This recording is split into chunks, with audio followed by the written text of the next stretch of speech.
2026年3月19日星期四，農曆丙午年2月初一，靈修日記。今日靜心默想馬可福音14點22分25宗關於最後晚餐的經文，心中滿溢着感恩之情。在十字架的前夜，耶穌以餅和杯與眾人立下神聖的約定，用他的寶血為我們帶來了救贖、赦免與合一的恩典。餅所引發的歷史奮起，讓我深刻領悟到，我們不應在世之末節上過度糾結，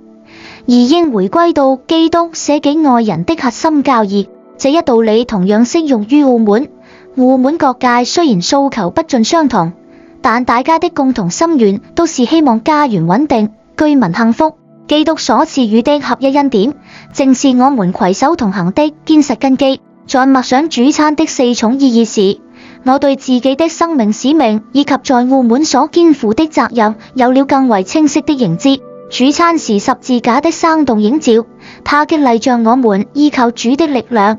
勇敢應對發展過程中遇到的各種挑戰，積極推動澳門的經濟多元化發展和城市的全面升級。主餐是愛的承諾，它召喚着我們去關愛社會中的弱勢群體，不斷完善民生保障。主餐是德性的應許，讓我們堅信澳門堅守一國兩制定能行穩致遠。主餐是使命的共擔，它呼籲社會各界共同守護就業市場，扶持中小企業發展，優化城市治理，齊心協力共建和諧美好的家園。願我們始終專注於基督，以愛去祝福這片土地。祈禱文：慈愛的天父，衷心感謝你借着耶穌的寶血與我們立下神聖的約定，賜予我們寶貴的救恩和永恆的生命。求你赦免我們因執着於世節奮起而忘卻了合一的恩典，幫助我們專注於救贖的核心，共同承擔使命，見證你的愛。在此為澳門特別行政區虔誠祈禱，求你賜予特區政府卓越的智慧和長遠的遠見，